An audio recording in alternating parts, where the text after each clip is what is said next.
get that information. We will then get that information to the company in writing. We used to fax it. I think in most cases now we try to just email it. But again, it will be a allegation that has been brought to OSHA's attention. We do require that a non-formal complaint, there be a response from the company, and it must be done in writing. And typically we say 5 to 7 days. What I tell people is if the response we receive is adequate, then that's usually the end of it, right? We close it out. But say if we don't get a response from the company, or if the response doesn't sound complete, we will then typically come to the company and knock and say, hey, we're here to do an inspection because we didn't receive enough information to close out the non-formal. So again, I guess I tell people, if you receive a phone call from OSHA and then receive in writing the complaint, please respond to that. Don't just disregard it, because what it is, it's a non-formal complaint, and we're hoping that we can resolve this issue without the compliance officer knocking on your door. So go to the next one.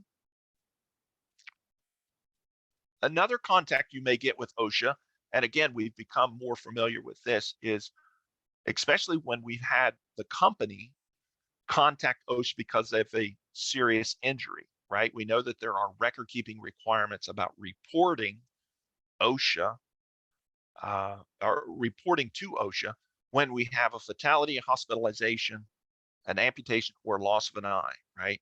Those are our opportunities when we must report to OSHA. Sometimes OSHA may conduct an on-site inspection, right? We come out and knock on your door because, again, if it's a fatality, yes, OSHA is going to come and do an inspection if we are notified that you have had a fatality.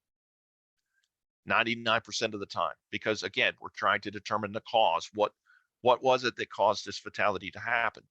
But if it's something that's maybe not as apparent or as serious, there are occasions where OSHA will not come out when we have a reported serious injury, but it results in what we describe as a rapid response investigation, an RRI. Again, just to read up on this, this is when we ask the employer to conduct their own investigation, but then we ask them to share their results with OSHA in writing. And again, as with the non-formal complaint, if the response is adequate, OSHA generally will not conduct an inspection.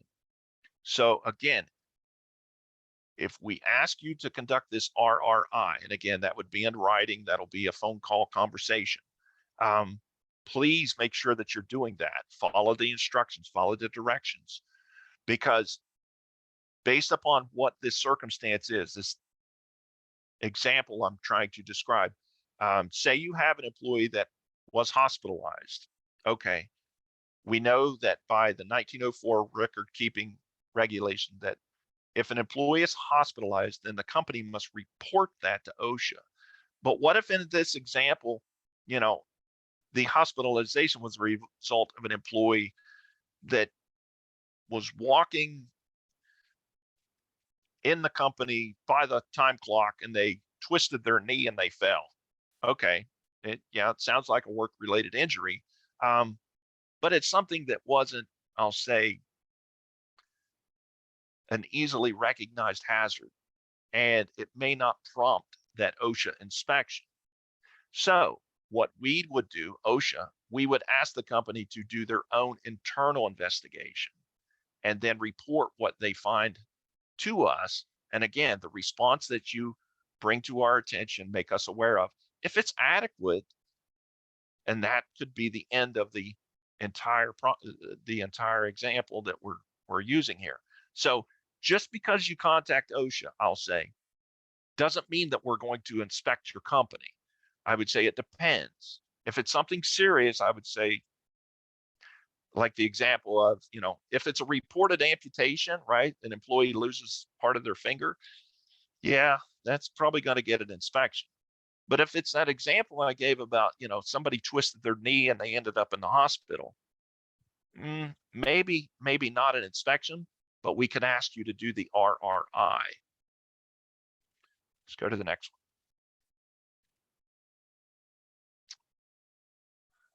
If you do have an inspection and a compliance officer shows up at your door, the first thing that they will do, they will identify themselves, right? They will hold up their OSHA identification. They will describe their name, their title, why they are at your facility. And again, it could be something, it'll say, my name's Mark Harmon. I work for OSHA. I'm here because of a complaint. Once we get into the building, we sit down with what we would want is the company official, someone who has the authority to speak on behalf of the company. We will conduct an opening conference. An opening conference is the time in which OSHA will make the company aware of why they're there, what they will need in order to conduct this inspection. But again, it's that opportunity. If you have questions, I tell people, if it's your first time ever being inspected, please ask questions. Don't sit there silently, because the compliance officer may not know how many times you've had contact with OSHA. I don't want to say we assume everybody knows who we are, but we hope that you do. I know in my experience, sometimes company officials were just very seasoned. They'll say, "Oh yeah, we know who you are. We knew you were coming because of the accident," something like that. But I've also had inspections where you walk up and the company official, the person you're talking to, could be the owner, and they draw blank. They say, "I don't know who you are. Why are you here?" Okay, let me explain to you why I'm here. But with the opening conference, they should be giving you details as to what the inspection how it will proceed, what it is that they intend to look at. Because if it's a complaint, we will give you a copy of the complaint, right? Provide you with that. And again, it will detail what the items of the complaint are. If it's a complete inspection, meaning comprehensive, right? We're here to look at your operation. They will tell you that in the opening conference. The second part would be the walk around. We will want to walk around and look at your operation. Again, I don't know how big your operation is. If it's something on the small side, okay, we may be able to do that in a short period of time. If it's something large, it may take time. It may take days. So the walk around is going to be one of those, the opportunity for the compliance officer to look at the operation. During the walk around, we do things like interview employees. We do that in private. We have the right to speak to the employees in private. If it's not very loud, we can do that maybe close to their workspace, their workstation. But if it's something that's, I can't communicate easily, we may ask to, go into a side room or somewhere where we can talk without having to yell at one another. We look at what it is we need to look at. As I said, if it's a complaint, we try to specifically stay on the complaint items. But I would tell you that anything that is in plain view, we will address. So again, even though it may not be spelled out on the complaint as a hazard, if the compliance officer is walking through your facility, if we see something, yes, we will look at that further. So again, the walk around can be very specific, or it could take, a lot of time depending upon what it is that we may be looking at, depending upon why we're there. So the closing conference, as it's described, it's the opportunity where we come back to perhaps the conference room or a place where we can sit down and the OSHA compliance officer is sitting across from the company.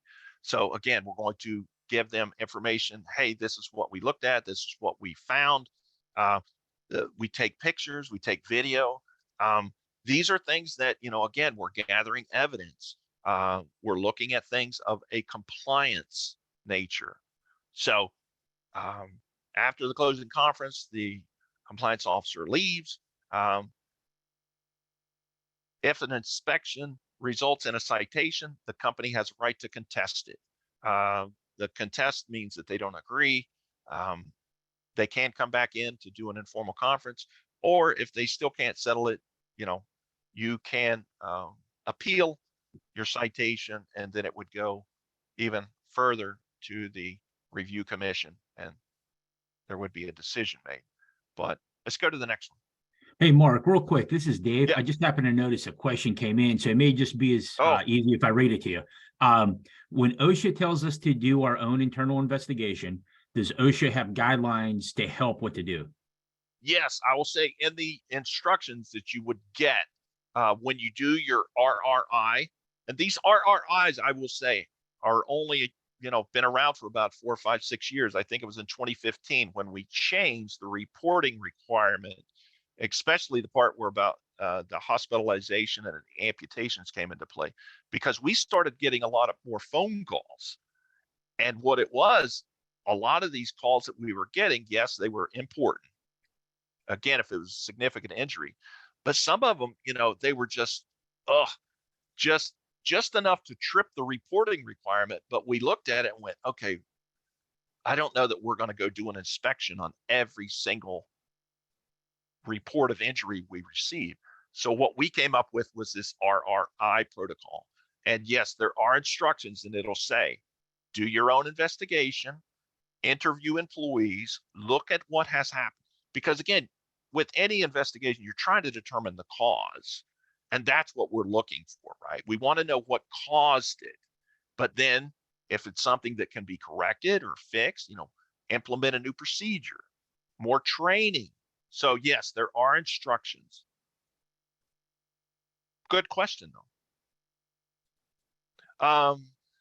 If a citation is issued, what OSHA is looking at for the violation is a few very specific issues. One, is there an applicable standard? Does OSHA have a regulation? Two, is there an existence of a hazard? So we have a guarding requirement in the OSHA book. What is the machine in question? Does it have a guard, or is the guard missing? Three, what is the exposure? Okay, we have an employee that's operating this machine. What exposure to the unguarded machine do they have? The fourth part being the employer knowledge. And again, with knowledge of the company, did the company know, or should they have known? So I don't want you to think that just because you didn't know, hey, the machine was being used and it had a guard when you saw it last, and now you find out the employee, suffered an injury, lost a finger, and you go out there and look at it, and guess what? The guard's off. And you go, well, wait a minute. The guard was on there when I saw it last. Okay. So you're saying that you believe the guard was removed, but should you have known about that? So the employer knowledge, again, I don't want you to think that just because you as the company don't see something, that it's not a problem. Because I guess what I've run into when companies say, well, when we bought the machine, it had the guard. And I'm shaking my head. I'm going, okay, how long has the machine been in service? Oh, we've had that for a few years. Okay. Did you walk out and ever look at the machine after you bought it? Because if it's been here 2 years, you want to make sure that it has the equipment on it that would make it safe. So again, don't get tripped up, or don't believe that the employer knowledge is something that you can just sort of wash your hands with and say, well, when I saw the employee operating the machine, it had the guard on it. And I say, okay, well, when was that? And if you say, well, it was a long time ago. Okay, but the employee was operating the machine every day for 8 hours. Is that also true? So again, employer knowledge, we will find out through the interviews um, of the employee, of the coworkers, of the company official. But these are the 4 parts of a violation that OSHA must establish. So let's go to the next slide.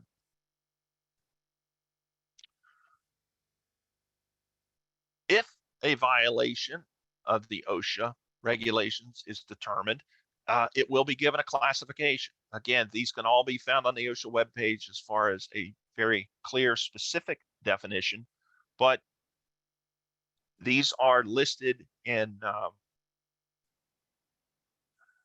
the other than serious is the least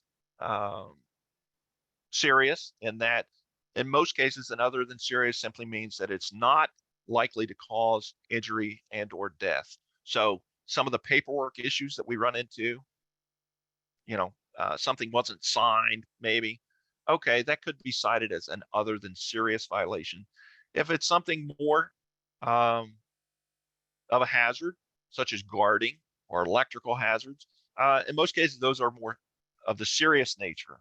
And I believe the definition for serious specifically says that it does have the potential for serious injury and or death. So if it's a guarding issue, yeah, those are almost always going to be a serious OSHA violation. Repeat would be exactly as it's described. Repeat means that the company has been cited at one time previously and now is being cited again in the future. The time frame on the repeats, again, we look at 5 years. So if a company was cited for, as this hypothetical example I keep using of the machine guarding issue, if you were cited for it at some point and then within a 5-year period cited again, most likely, yeah, we would issue that as a repeat violation. And again, with these violations, the penalties for each are going to go up based upon their classification. The next being willful. Willful means that we found information that would make us understand or believe that the company knew, had knowledge of what the regulation was, but then willfully violated it. Again, willful violations have a much higher penalty structure. Failure to abate means we cited you and gave you the time to fix it, but again, the company just didn't do it. So there can be a big penalty associated with failure to abate. They calculate those on a daily basis. So for every day that you don't abate something, you get another penalty attached to that. So again, all of these you can see, read more on the OSHA webpage. Let's go to the next one. Citations and penalties. Let's talk just a little bit, because what the compliance officer, the COSHO, Compliance Safety and Health Officer, that's another OSHA term, the COSHO reports findings. Again, they're the investigator, the inspector. So when they are in the company doing the inspection, they're simply just taking down notes, gathering evidence, written, interviews, photographs, video. But they then take that back to the OSHA office for the area director. The area director is the manager. If a citation is issued, it is issued by the area director. So the compliance officer doesn't issue anything. The compliance officer simply gathers the information, right? Report the findings to the area director, who would then evaluate them. If a violation exists, then it's the area director who would issue the citation and notification of penalty. These are all sent to you by certified mail, right? They're delivered. They have to sign and date the receipt, because we receive that to make sure that the company has received their citation. There's a posting requirement, meaning that if a company receives a citation, that they must post in a visible location, usually on a bulletin board somewhere that it can be viewed, for at least 3 days or until the violation is corrected, whichever is longer. But again, I guess the point I want to make is it's not the compliance officer who inspects the company and then fines you. No, that's right, because that would be sort of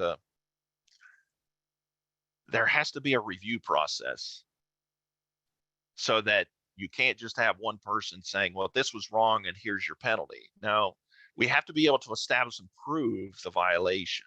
And it's the area director that makes that decision. Let's go to the next slide. So if there is a penalty, there's a table for that. And again, I put this on the slide. You can find the website at the bottom, but also that, again, another QR code. I don't know why I started making those. I've made a bunch of them on this presentation. The penalties are based up on the type of violation it is. So again, penalties are calculated now every year, and they will increase as the consumer price index is adjusted. So this particular penalty is current as of January of this past January. But every year, right, we're almost to the end of another year. In January 2023, the consumer price index will be adjusted again. And if you're familiar, right, with the rate of inflation, I think this year is going to be a big year of increases, because the OSHA penalties will adjust accordingly. So if there's I think on average, our consumer price index is like 4%. If that's the adjustment, then that's how that affects the OSHA penalty structure. So as you can see, this year in January, for a serious violation, it could be $14,502 per violation. Failure to abate, again, that's the per day penalty. The willfuls, the repeats are $145. And again, if you're not familiar with some of these penalties, there was a big increase back, when was it? 2015? 2015 was when OSHA increased their penalties from what hadn't been increased for a number of years. So in 2014, you saw there was some discussion about adjusting and increasing OSHA penalties. And yes, in 2015 was when that all came about. And in 1 year, they adjusted it because it hadn't been adjusted in many years. They adjusted it like 75%. So these new numbers, I mean, they're way higher than what they used to be just, only a few years ago. So again, understand what some of the OSHA penalties are when people say, hey, that's a big penalty. I'm going, well, yes, it is. Again, but think of the cost if you don't correct something and somebody gets hurt, what the cost to the company could be. So again, let's jump to the next slide. There are adjustments to penalties, and I try to tell people that number that I just showed you there, the 14,000. Okay, that is only used, I'll say, in the most extreme example of it's a big company. They may have had serious OSHA problems in the past. Their history is terrible, and they're not demonstrating any what would be good faith. So we do take into account these three factors, as you can see: history, good faith, and size. I'll say the largest adjustment on a penalty can be the size of the company. So again, if you're a big company, you don't get no reduction. But yeah, the smaller the company size, the larger the adjustment would be. With the good faith, again, you can get a percentage. Again, if the company is showing good faith is, I think, defined, willing to correct it, has made corrections already. History is a thing that we consider, again, if it's your first time being inspected, you don't have any history. But if you've had a number of inspections, you're probably not going to get much penalty reduction because you've had a lot of history with OSHA. So again, we don't treat everyone the same when it comes to the penalties. Sometimes companies don't always agree with that either. And to use an example, I had a construction site one time, and I had, a small company and a big company, and they each got a citation, and it was for the same thing. Nobody was wearing a hard hat. Okay, that's a requirement. That's an OSHA regulation. But yeah, when the penalties were mailed out, the big company got a big penalty. And the smaller company, again, they got a citation, but their penalty was, reduced by 80%. And yeah, the big company they said, wait a minute, it was the same hazard. How come it doesn't cost the same? And I go, well, that's a good question. It's because of the size. You're a big company. You got, 200 employees. This smaller company had 5. And yes, based upon that, we adjusted the penalty so as to hopefully show that, violating the OSHA standard, it's a deterrent, right? We want the penalty to be a deterrent, but it doesn't have to be, so much that it cripples the company. That's not the intention of penalties at all. Again, but there has to be some penalty. I'll say with any regulatory requirement. If there wasn't, I guess I've had people ask me, how come can we ever just do away with the monetary penalties? I'm going, if that ever happens, I don't know what reason people would have to comply. So, but we do take into account, I guess the point of the slide is that there are adjustments for penalties based upon history, good faith, and size of a company. Let's go to the next one. The appeal process, again, people always ask, hey, if we got a citation, is that it? We have to pay it? And I'm going, well, I don't want to say that's it. You have rights. You can. I'll say the first thing you should do if you don't agree with the citation, always contact OSHA, reach out. There'll be a phone number on there. Where did it come from? What OSHA office? The area director's signature will be on it. Call the OSHA office and ask. I'll say the first step, you have the right to an informal conference. An informal conference is, as it's so titled, you have the opportunity to sit with the area director, speak to them, plead your case, argue, make a point that, hey, we don't agree with the penalty. We don't agree with the actual violation. It says here we weren't wearing hard hats. Yes, we were, right? So yeah, you can present what would be an argument, a counterpoint to what the citation says, and you have the right to do that, as I said, to the person who issued the citation, the area director.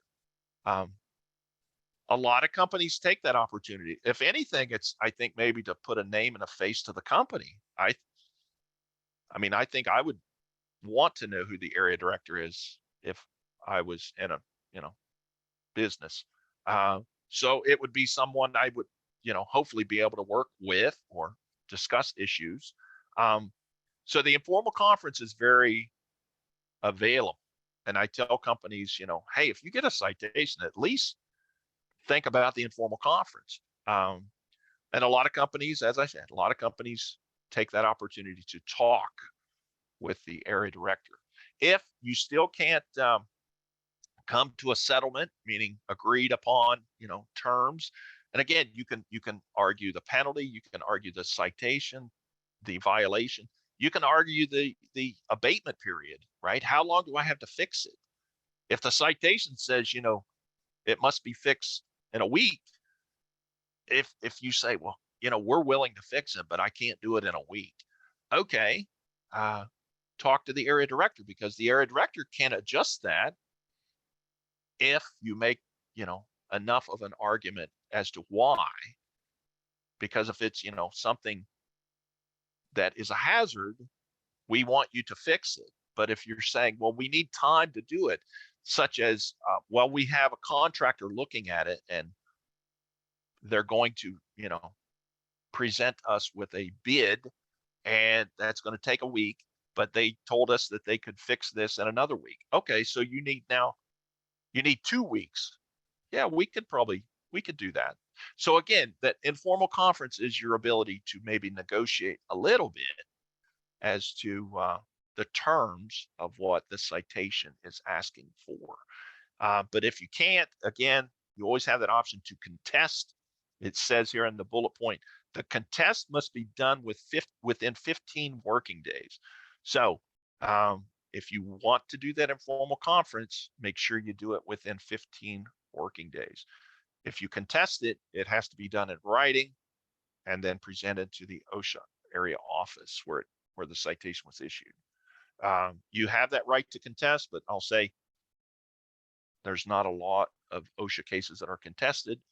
In my experience, it's usually the bigger ones, right? The ones that are big money, maybe, a whole laundry list of violations. The company just says, hey, we're going to contest this. Okay, well, I would still say, start with the informal conference, talk to the area director. So let's go to the next slide. The informal conference, again, if I didn't make that point, the employer has the ability to better explain what the violation was or circumstances surrounding it. They have the ability to negotiate a settlement, which can be, again, a little bit different than what the citation spells out. But they can discuss, again, the corrections or problems with abatement. The date. Hey, I can't fix it this quick. I'm willing to fix it, but I need time. Okay. What if what if it would be a training issue? Fork truck drivers were not trained. We issue a citation. Okay. Well, the company, they have to now train the fork truck drivers. Well, we're going to do that, but we can't do it in a week. We need 2 weeks. Okay. Then tell us that. And again, we'll work with you as much as we can. I can't always say everything is accepted. I remember some previous case, the citation was issued and the company was given, 10 days to fix something. And the owner came in and said, hey, 10 days isn't going to do it. I need 2 years. And we go, okay, no, sorry, we can't do 2 years. Again, because what we would think of is, somebody is working for that period of time exposed to whatever hazard, right? So we couldn't have a fork truck driver working for 2 years without, being trained properly and certified. So be realistic if you are asking for help if you've received a citation. Let's jump to the next one. Publications. All the stuff that I'm going through today, again, and I apologize if I'm hitting some high points and missing other parts, but there are a few booklets, pamphlets. One being the one on the left is the booklet that we, in most cases, will send with a citation. So if a company receives a citation, in all likelihood, there is going to be a booklet, the one that spells out the employer rights and responsibilities following an inspection. It's a very good booklet. It's 15, 20 pages, but it'll go through the things like, as I said, the informal conference. It'll talk about the contest or the appeal process. So it'll spell those out in a much more detailed manner. The other one here, the fact sheet, is sort of what I'm touching up on as far as, what are the inspections? What is the protocol? And it goes through, right, imminent danger, severe injury and illness reporting. So again, these are all good pieces of information if you are in need of that further explanation. Let's go to the next one. The whistleblower, and again, I wanted to throw this in because I do get questions. Everything we've talked about so far is an OSHA inspector coming in to look at safety or health issues. That's what we call the COSHOs, right? The Compliance, Safety, and Health Officers. There are other inspectors that work for OSHA. These are whistleblower investigators, which is covered by OSHA, but that is very specific that they investigate complaints that are filed, but those are provisions that are covered by any one of the 22 statutes that are part of the whistleblower program. And again, I guess to keep it simple for today, if a whistleblower complaint is filed, that could prompt an inspection. And a whistleblower complaint could be someone, I'll use a simple example. If an employee works for a company and say they raise a safety and health concern, hey, I need fork truck training, right? I'm driving a fork truck, but I need trained on it. And the company says, we don't want to hear that. Guess what? You're fired. We're going to terminate your employment because you're asking for these safety and health, you need something. Okay. Well, as an employee has a right to a safe and healthy work environment, and they have the right to file a complaint if they believe they have been negatively impacted by the company. In this case, again, they fired them simply because they asked for some safety requirement. Could be training, could be equipment, safety glasses, something that they need. They need gloves to do their work. So again, if a whistleblower complaint is filed, that will be investigated by a whistleblower investigator, and they would go through a similar process of, contacting the company, doing interviews, asking questions to see if the company violated any of the whistleblower provisions. So if you're not familiar what whistleblower protections are, I would advise you to look into that. Again, there's a web page. The QR code will get you there. I just gave one example of like a safety or health complaint that was based upon a whistleblower issue. There can be many other examples. Again, it is something that's covered by OSHA, but it's separate from what the safety and health inspectors are looking at, like the machine guarding or chemical exposure. These whistleblower investigators are looking at when the company retaliates against a worker, and they can become very involved because, again, they have 22 separate statutes that they enforce and regulate. So I know that's a completely separate topic, but again, it falls into that realm of inspections. If you have more questions, we could do the topic of whistleblower investigations next year if you want. They have investigators. I'm sure they'd be more than happy to come and talk to you. But again, it's something you should be aware of. Let's go to the next one. I think we're doing good on time. The OSHA webpage. I tell people, if you're not familiar with the OSHA website, please bookmark it, look for it, because there's so much information. I can't just, point out one thing. The OSHA regulations, you can find those here. Any of the booklets, pamphlets, things that we make available to the public, they can be found here. The OSHA inspection history, if you want to look up a OSHA inspection, it'll give you the company name, what violations were. Yeah, all that becomes public information. We put that on the OSHA website. Once it's closed, once it has become final. A lot of the other resources that we point to are things specific to a topic. Again, not everyone has the same type of work environment. So some of the examples we've used, like silica. Yeah, there's a ton of information on here about silica. If you need more information about fork trucks, there's an A to Z index there at the very top. Click on that and it's going to give you a whole alphabetical list of topics that we cover and provide more information on. Some of the other QR codes and web links that I put within the presentation, that's where they're taking you to on this web page, right? They're taking you to our website. And again, it's one of many resources that we have. Let's go to the next one.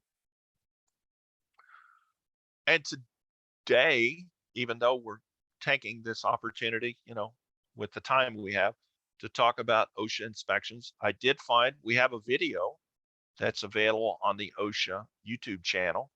I think, what's it saying? It's less than 5 minutes. So everything that I've talked to you about could have been reduced down to a 5-minute video, which, again, QR code, web link. It's just going to, again, walk you through. If you can see from the picture, the person on the right is the OSHA compliance officer.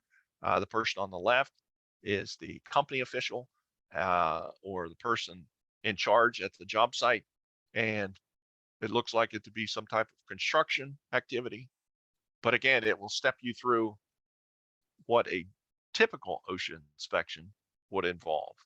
And I think they only put this together maybe a couple years ago. So it should be, it's not dated. It's not an old video. So should be good if you've never seen it before.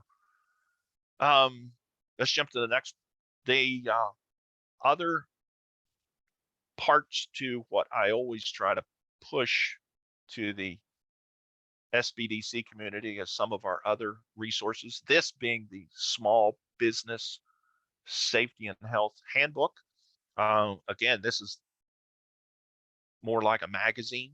It's a publication that's put out by not just OSHA, but the CDC and NIOSH. It was compiled. It was updated. It says it was updated in 2021, and I would imagine that means it has COVID resource information inside of it. So again, it's 83 pages. So this is a very useful resource. So again, if it would be helpful to use, at the very top, there's a link to get to the PDF to download it. But look into this, because this is going to give you a whole bunch of specific OSHA topics that would relate to most businesses.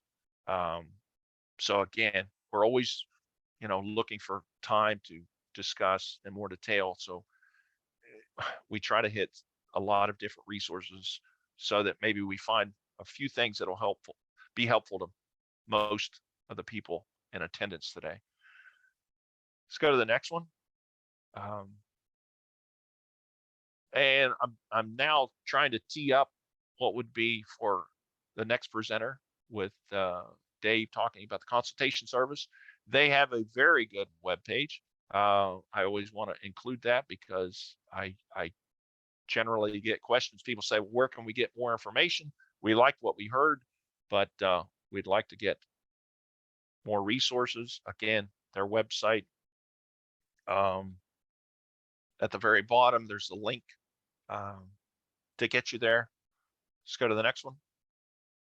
The next slide is just simply an overview of what the consultation service is. I try to highlight the part that I spell out most important, is that it is offered at no cost to small and medium-sized businesses in 50 states. So again, if you've listened to me, if you learned anything, that's great, but for sure listen to what Dave has to say, because he will be able to help you and offer services to come on site to your company and help you even further. The last slide that I have is simply just my disclaimer. As you can see, we try to put that out. Scroll down one more. And any questions for me before I turn it over to Dave? No questions? All right. So Mark, good. There is a question here that says, if there's a death at our workplace due to natural causes, such as a heart attack, do I have to notify OSHA? I would say I would notify OSHA for all workplace fatalities. I would say once we are notified, we start asking some of those preliminary questions. Do we know what happened? And in most cases, yes, if it appears to be heart attack, heart related, I know that doesn't always prompt an inspection. But again, by simply saying it's a heart attack, I want to make sure that that's true and accurate. And it's hard to do that maybe early on. So I would tell anyone, if you have someone that collapses at work, call that in. Yes, if it meets that definition of it's a fatality, yes, call it in. But again, the end result could be, and I know there are occasions where people say, well, he had a heart condition. I'm going, oh, okay. So we believe that it was heart related. And in the end, it could be something that would not be something OSHA would investigate, right? If we say, well, yeah, he had a heart attack, that's what the death certificate. But we want to make sure that it's not something that's work related to cause that heart attack, if that makes sense. Do you see where, I mean, again, I'm not saying that a heart attack, if somebody has a heart condition and, they slump over sitting at their lunch table at work, it's still a workplace fatality. Now, could from that, we determine that it wasn't work related, sure. And then, it wouldn't be an OSHA violation. But we've had occasions where people have had people collapse and, it's heat related. Okay. We do know that can be work related. Absolutely. If they're in a hot environment at work and they collapse, yeah, there's going to be an inspection. We're going to probably issue citations on that. If we can determine that there was a hazard, there's an exposure, employer had knowledge. Here's another one. What else are we mandated to report to OSHA that's not covered? Just the 4 items that I mentioned are the reporting requirements. So as a company, if it doesn't meet those fatality, hospitalization, amputation, or loss of an eye, the company is not required to report to OSHA. Now, we may find out about something. I guess I always try to add that. I mean, if somebody is injured at work and say, I don't know, it's on the news, yeah, we're probably going to respond to that. But the reporting requirement, and again, I'll when Dave gets started here, I'll find the link and it'll give you a more definition of what those reporting examples are. Because even some of those people, they go into much more detail when they say, well, you said the word amputation. What does that mean? And I'm going, oh, that's a good question. Because yeah, there's a very specific OSHA definition, right, for amputation. I mean, most people think that it's just this, it's just a finger. Well, there's other body parts that you can, lose. So that would meet the definition of amputation. But just the same, there's some that don't. Active shooter. Yeah, I could look for some active shooter stuff too. We don't have a regulation on that, but I think we're putting that into the category of workplace violence. And that's becoming, a pretty big, yes. Yeah, active shooter. That's another question if you guys haven't seen it. But yeah, I got a couple notes here. Reporting, as Dave is going to jump right on here. So Mark, one other question that David might be taking care of this, but I'll ask it. I answered the question saying that I think the next part will answer your question, but we'll see. So the question is, what's the best way for businesses to learn about OSHA's guidelines for safe practices? Say we want to open a manufacturing company for batteries. Are there OSHA agents that we can talk to as we design our R&D area? I'm trying to point down to Dave. That's what Dave's I'm above you on my screen, so I'm sorry. I wasn't sure. That's right. Yeah, Jacqueline, that's something we could do. Typically, When we do an on-site visit, we're out to, audit the hazards in the work site as it exists at that time. What we would do is we could come out and visit you. We would just call it a compliance assistance visit, which really doesn't matter too much on your part, but yeah, that's something we could help you with.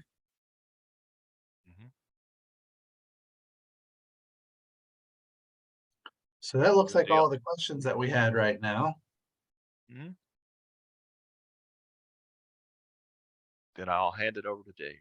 And I'll find those links and I'll put them in the chat. Thank you, Mark. Yep. So David, if you're ready, we're Yeah, I'm ready. Go ahead. If you want to pull the presentation up. Oh, we have a presentation for you as well. Yeah, Hold on. you have it. Hold on a second.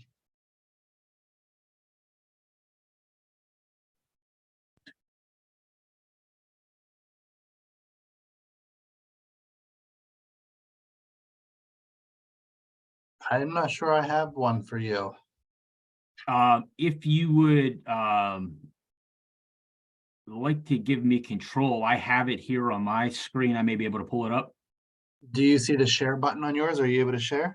Yep, I see share. Here we go. Yeah, go ahead. Your co-host, you should be able to. There we go. Awesome. Let me see.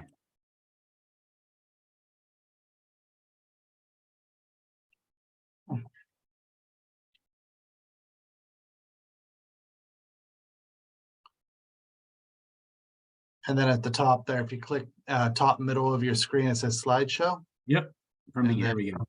There you go. Perfect. Can you see it? I am not yet.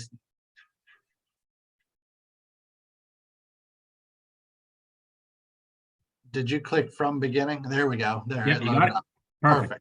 All right, we'll get rolling. Well, hey, thanks for inviting me out today to speak with you folks. I'd just like to talk a little bit about the PA OSHA consultation program, which is administered through the Indiana University of Pennsylvania, IUP. And this is kind of where Mark ended his presentation. And so I can kind of pick up from there and just talk a little bit about the services that we offer. Just so I don't forget to kind of tie this back in with Mark's presentation.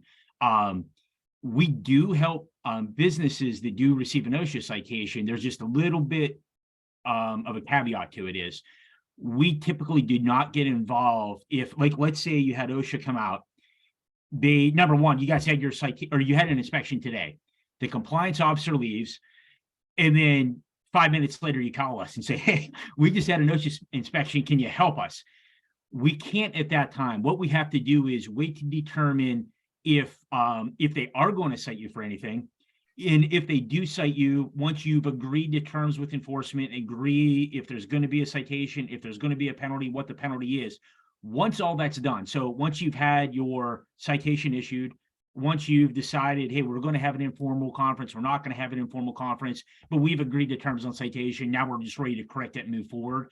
At that point, we could help you. So if it's, we got citation, we know what our penalty is, we just want to fix this thing and move on, but we need some help. We don't know exactly what to do.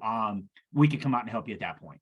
So I just kind of wanted to tie that back in a little bit. But all right, so for our program, obviously you see there underlined in bold at the top, it says free services. If you're like me, my first thought is, well, nothing's free, somebody's paying for it. Who's paying for it? And the answer to that is it's actually federal OSHA.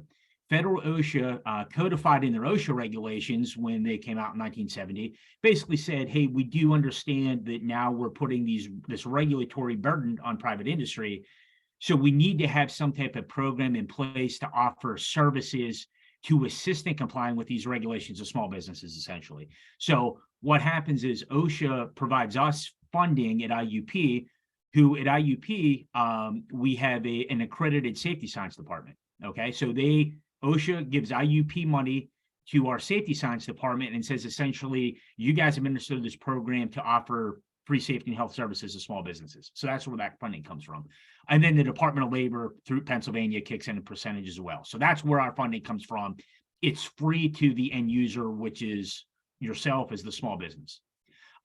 This program is designed for small to medium-sized businesses. And what within our world, what we say is small to medium-sized businesses it's a business with less than 500 employees at the corporate level, less than 250 employees at the site. And that's just kind of where we would draw our line, saying, hey, once you get businesses that are larger than that, they should probably have some maybe in-house resources to help manage this stuff. So their need for free services should be less, where they have some in-house, maybe some safety professionals, health professionals, have some financial resources to go out and do some air monitoring, air sampling, training, and all that stuff. So that's kind of where we try to stay in that ballpark of less than 500 at the corporate level, less than 250 at the site. But there's no minimum. We do visits every month for businesses that may be 2-3 employees. So there's no minimum. We do kind of have a maximum on who we typically like to service. If you put a request in for service, we try to prioritize those. Obviously, we have a lot of requests coming in, so we're looking at, hey, where are our needs now? Employers in high hazard industries, or they're involved in particularly hazardous operations, obviously, we're going to try to get there first. We have some businesses that put requests in where it's the first time. It's, hey, look, we're doing heavy construction. We just put up this big scaffold. Could you guys come out and take a look at it? Well, obviously, it's a high hazard industry, particularly hazardous operation. We're going to try to get you guys moved up on the list to get out there and take a look at it. We also have businesses that we kind of limit on-site visits to once per year for a visit. And that's for one visit, one safety visit, one health visit.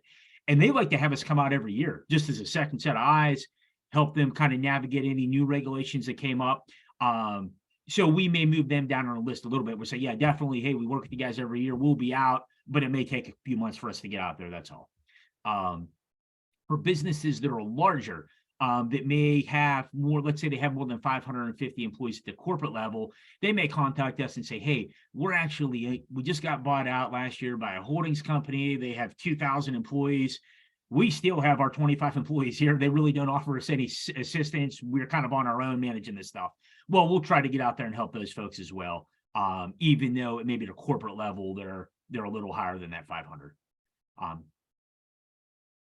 All right, so here's some of the free safety and health services we perform. Physical hazard evaluations, and that would be either full or limited. Full means we would have a business contact us and say, hey, we want you guys to come out, look at everything from an OSHA compliance standpoint, look at the health regulations, the safety regulations. We're an open door, see where we're at, let us know, look at it all. Or a business may call us and say, hey, we're a manufacturing facility. We know there's an OSHA emphasis program on amputations. And I know that a buddy of mine has a manufacturing facility down the road. They just got a programmed inspection last month. I just want to know where we're at relative to that manufacturer or the amputations emphasis program. That's it. I don't really want to look at anything else right now. Let's just focus on that. And we could do that also. We just call that a limited service visit. So we could kind of keep it as open as you want, keep it as limited as you want. The difference between us and enforcement is they're going to essentially tell you based on why they're there that day, what the scope of their visit is. You requesting us to come out, you're in control of that. So you determine inviting us in what you want us to look at, essentially. Some other services we conduct are industrial hygiene exposure monitoring. So you may say, hey, look, I would kind of interested in some audiometric testing to determine noise exposure. We may be, hey, we're welding on stainless back here in our weld area, and we're concerned with hex chrome. So we could come out and just kind of focus on that industrial hygiene monitoring for you if you want, where we're bringing our equipment out free of charge. We're sending the results to our lab to determine what the exposures are, where you could go out, and bring in an outside professional consultation company to do that, but you're paying them essentially. We can do that for you for free. Training, assessment, and development assistance. So let's say you've determined, hey, I know we need to do some HAZCOM training. We've never done it before. We're kind of starting from scratch. We have resources for that. So we could give you the PowerPoint, kind of help you navigate through, hey, here's what the requirements are. Here's how to put that together. You guys take it from here. It's yours. Go for it. That's just an example. Post-OSHA inspection compliance assistance, kind of like we talked about a little earlier there. You've had an OSHA inspection. You've received your citation. You've come to terms with OSHA and the area director on what the citation is going to be, what the monetary penalty is going to be, what your abatement is going to be, and all that stuff. And now it's just, hey, before I invest all this money in the machine guarding I think we need for this thing, can you guys come out and take a look at it for me? We could do that at that point. Safety and health management system program and evaluation. Some of the more evolved safety programs may say, hey, we've kind of been using you guys for a while. Can you take a look and assess our safety management system in totality? Tell us what we're doing from a best practices standpoint. What are we doing well? What do we need help with? We may eventually at some point want to look at like an achievement program like SHARP or one of those things, which I'll talk a little bit more about shortly.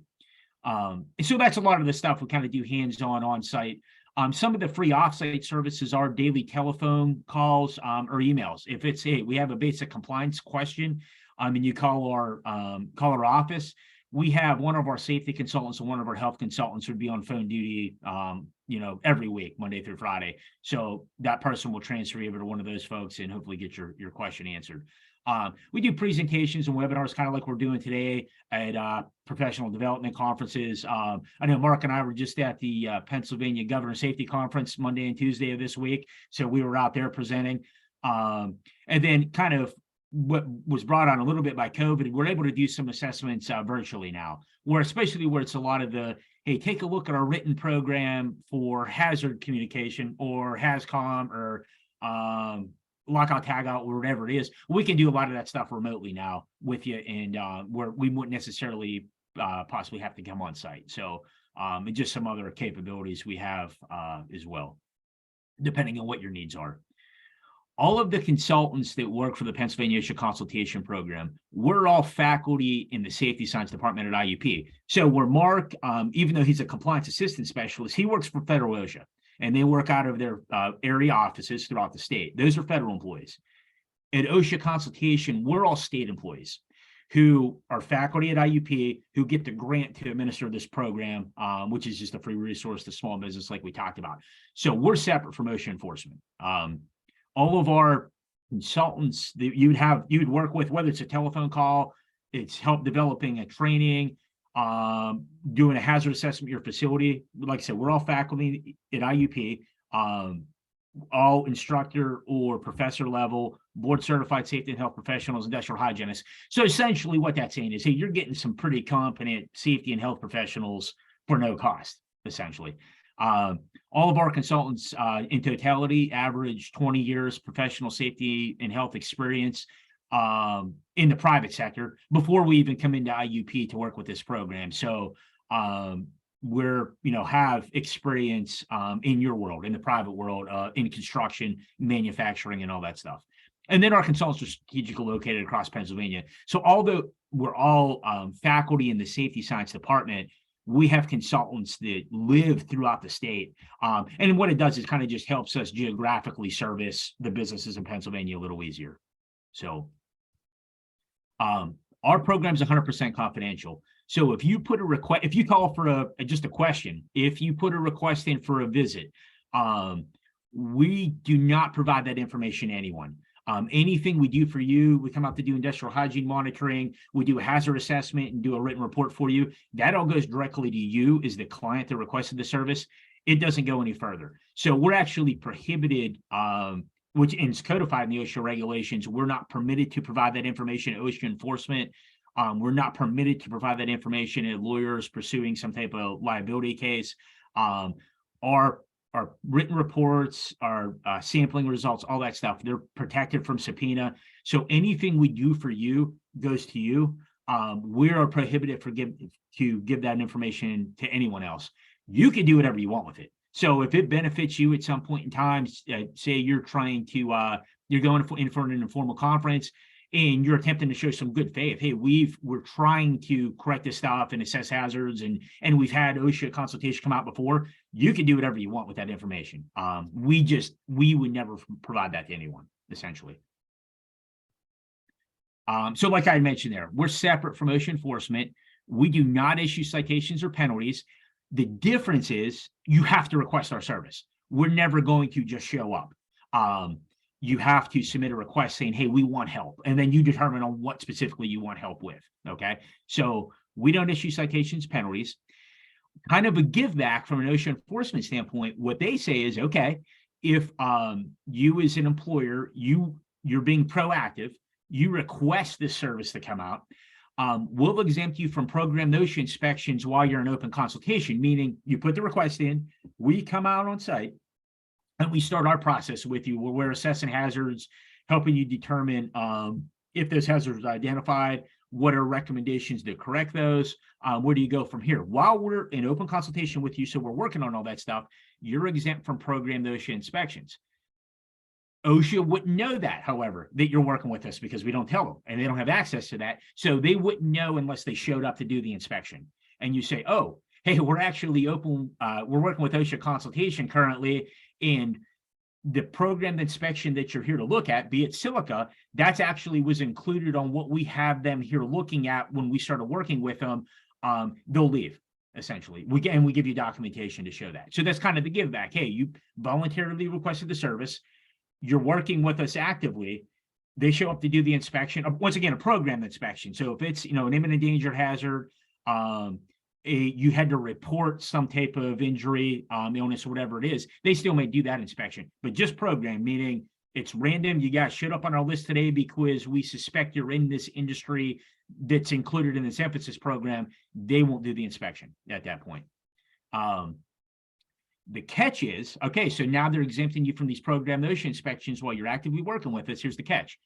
If we identify a serious or imminent danger hazard, you have to correct that. That's the catch.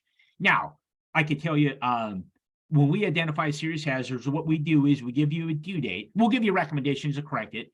We give you a due date. Generally, we go out 60 days to correct the hazard. And then at that point, within your written report, there's a form that you fill out that just tells us by that 60 days what you did to correct it. Now, and not to get into too much detail, if it's something where it goes beyond that 60 days, let's say, hey, we had to get a quote for some material. That's not something we can install. We have to bring a contractor in to install it. They have another month lead time. By the time they get the materials, get out here, it's going to be beyond 60 days. We can extend it. So we can work with you to do things like that. But if it's a serious hazard that's identified, you have to correct that. I can tell you that I've been with the program now myself 10 years. I've myself done 600 to 700 visits. I haven't had one occasion yet that through working with the employer, I've identified a serious hazard and have had them not be able to correct it within that 60 days. Generally, the corrections are things that oftentimes people will think, well, it's going to cost too much. It's going to be used expense. That's not typical. More often than not, it's something that, we have a resource for. If it's a program related, training related, we can give you and you can administer it. If it's something that's, hey, maybe a machine guarding, whatever it is, oftentimes a business will even have capabilities to fab that stuff in-house. So I don't know of I specifically, and I don't think within the program since I've been here, that we've had an issue where somebody could not get something corrected by our due date that we've determined for a serious hazard, or have just specifically said, hey, it's going to cost way too much, I can't do it. We can always find a way to get it done. So that's kind of the catch, being that they're going to give you that exemption from program inspections. If it's a serious hazard, you have to correct it. Specifically, I just wanted to talk a little bit about this program that I work with myself. What I do is within the program is administer the SHARP for the state of Pennsylvania. And what SHARP is, it's a Safety and Health Achievement Recognition Program. Some of you may have heard of it, some of you haven't. For those of you that haven't, you may have heard of VPP, OSHA's Voluntary Protection Program. This is essentially the same thing. It's just for small businesses, where VPP is designed for larger businesses. SHARP, it's the VPP for small business, essentially. So what I could do is we have businesses that over time have developed very successful safety and health programs. They have demonstrated low injury and illness rates over time. So they have very good programs. They're very proactive. They utilize a lot of best practices. And the results of that have been, they have been able to maintain low industry and illness rates. What we do is we come out and assess their system. And depending on how they score, we can apply for them to be included in this OSHA SHARP program. What it does, it's a recognition program through the business that OSHA is recognizing them. And essentially, there are a lot of benefits that go to it, but specifically relative to enforcement, one of those businesses is they're actually included on the list for deferment from OSHA program inspections, essentially. So we've had businesses that have been in this program for 15, 20 years, and they routinely have exemplary health and safety management systems, routinely are able to maintain their low injury and illness rates. And then we just notify OSHA at the regional level that, hey, if this facility would pop up for a program inspection, a random inspection, take them off the list, essentially. Right now in Pennsylvania, we have about 48 sharp employers, just currently. So we do have businesses that are in PA that are in this program. If you'd like to request assistance, I know this is basically the same slide that Mark had pulled up earlier. You can go to our website. If you see that little gray box there at the top, request consultation, click on that. It takes you to a pretty simple form you fill out. Business information, who's the contact, how can we get back with you? What are you interested in? If you kind of know specifically what you want. And then what will happen is one of our admins will take that request. They'll assign you, based on what specifically you're requesting, consultants that are geographically located close to you. And then at that point, it's up to you and the consultant to schedule a date and time to do the visit and get the ball rolling. So it's a pretty easy process. Once again, if you go to our website, we have there's probably 3 videos on there that are pretty brief, maybe 3 to 5 minutes, how to put the request in, what it kind of looks like when we come on site, just kind of how the process works. So it's a pretty good overview for you. Once again, kind of boil down everything I just talked about and do a couple video clips. It'll give you a pretty good summary there. And then also we have on there, I think there's maybe 6 now, just testimonials where we have businesses that have utilized the service in the past that were willing to let us come out to the facility and shoot a little video talking about their experiences. A couple of these businesses now are in the SHARP program that I was talking about a little bit ago. I think a couple of them aren't, or they were just businesses that talked about their experience with utilizing the service. As I kind of wrap it up here, just something else I want to throw out to you, and some of you may be aware, some may not. The Pennsylvania Department of Labor has a program they call PATHS, P-A-T-H-S, which is a free safety and health training resource. So I just recommend when we're done here today, for those of you that haven't been on their website, look it up. What they do is they put out a calendar of training topics. Some of them they'll come on site and do. A lot of them they do via webinar where you just log in, pick a topic based off the time, the date. You could also contact them if you have a specific need for a training. You contact them and they'll work with you to schedule that. So they're doing, hundreds of different topics. They'll do first aid, CPR, AED, OSHA 10 hours and all that stuff. So and with a couple of those, I think first aid, CPR, AED, and the OSHA 10 hour, there might be a minimal cost just associated with the materials, but the trainings they're doing are they're free training. So it's another free resource for you to take a look at. And then questions, if anybody has anything.